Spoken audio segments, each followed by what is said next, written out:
This is the short story, Puss in Boots, narrated by Kenneth De Silva.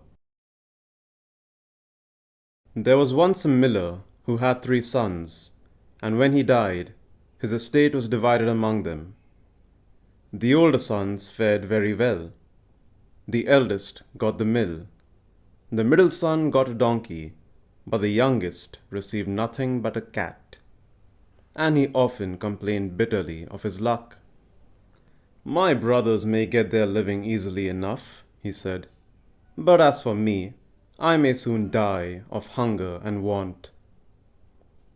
The cat, who had heard this, came out of the cupboard where he had been listening. "Do not worry, my good master," he said. "You have only to give me a bag, and have a pair of boots made for me, and you shall see that your portion is not as bad as you imagine it to be." The cat's master obtained both bag and boots, and watched as the cat pulled on the boots and threw the bag over his shoulder. Then Puss in Boots sallied forth. He went to a warren, which is a collection of rabbit holes or burrows, in which there were a great number of rabbits. He put some lettuce and leafy vegetables in the bag, and then waited for some innocent rabbit to feast. Soon, 2 young rabbits, who were very curious about this bag, lying in the middle of nowhere and filled with delicious food, jumped right into it, and Puss in Boots drew the strings and caught them. Puss in Boots was very proud of his prey, and hurried with it to the palace, and asked to speak with the king. Bowing low, the cat said, "Sire, I have brought for you rabbits from the warren of my noble lord, the Marquis of Carabas," which is a title that the cat created for his master. "The Marquis of Carabas commanded me to present this gift to your majesty, with his compliments." The king was very pleased and said, "Tell your lord, Marquis of Carabas, that I accept his present with pleasure." Then Puss in Boots went and hid himself in a grain field. He again held his bag open, and when a brace of partridges ran into it, he drew the strings and caught them both. He presented these to the king, as he had done before with the rabbit.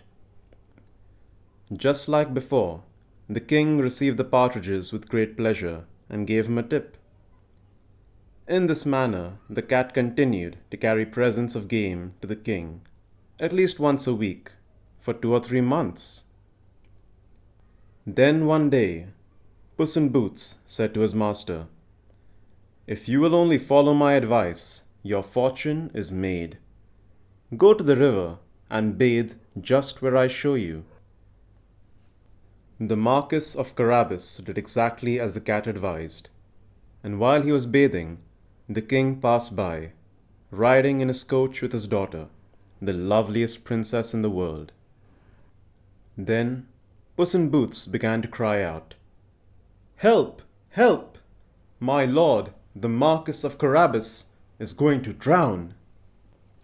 At this noise, the king put his head out of the coach window, and finding it was the cat who had so often brought him such good game, he commanded his guards to run immediately to the assistance of his lordship, the Marquis of Carabas.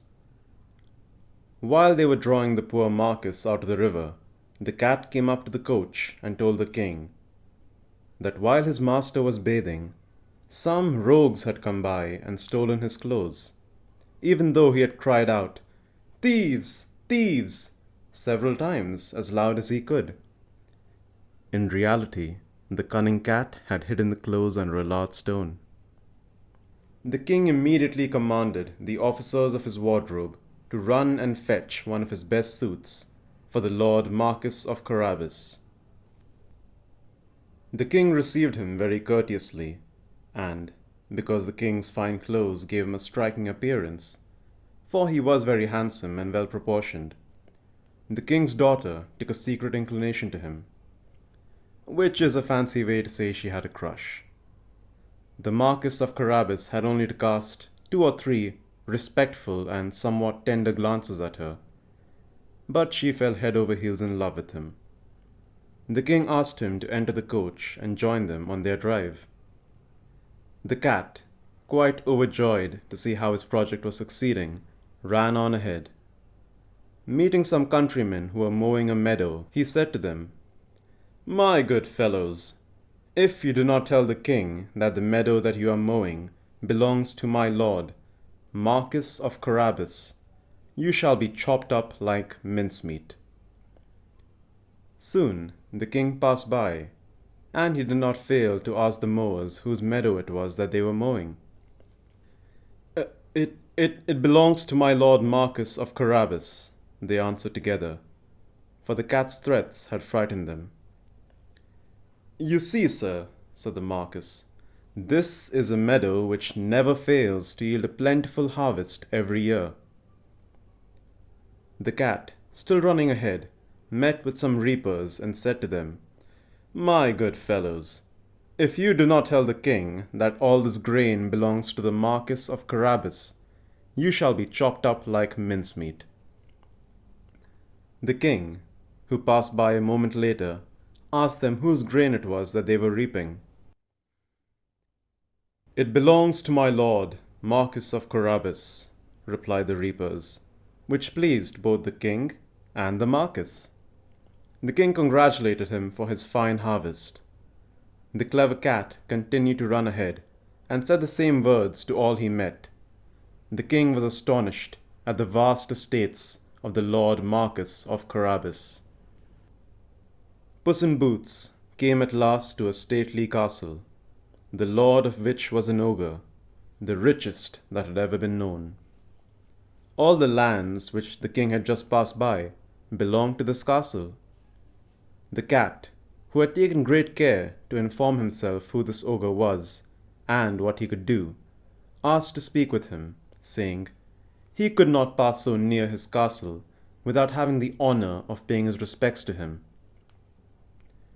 The ogre received him, as civilly as an ogre could, and invited him to sit down. "I have heard," said the cat, "that you are able to change yourself into any kind of creature that you want. You can, for example, transform yourself into a lion, an elephant, or the like." "Ha ha, that is true," answered the ogre very briskly, "and to convince you, I shall now become a lion." Within a moment, a lion was in the room, and the ogre disappeared. The cat was so terrified at the sight of a lion so near him that he leaped onto the roof, which caused him even more difficulty, because his boots were of no use to him at all in walking on the tiles. However, the ogre resumed his natural form, and the cat came down, saying that he had been very frightened indeed. "I have further been told," said the cat, "that you can also transform yourself into the smallest of animals. For example, a rat or a mouse. But I can scarcely believe that. A huge person like you can't be as small as a rat. I must admit to you that I think that that would be quite impossible." "Impossible? Ha!" cried the ogre. "You shall see." He immediately changed himself into a mouse and began to run about the floor.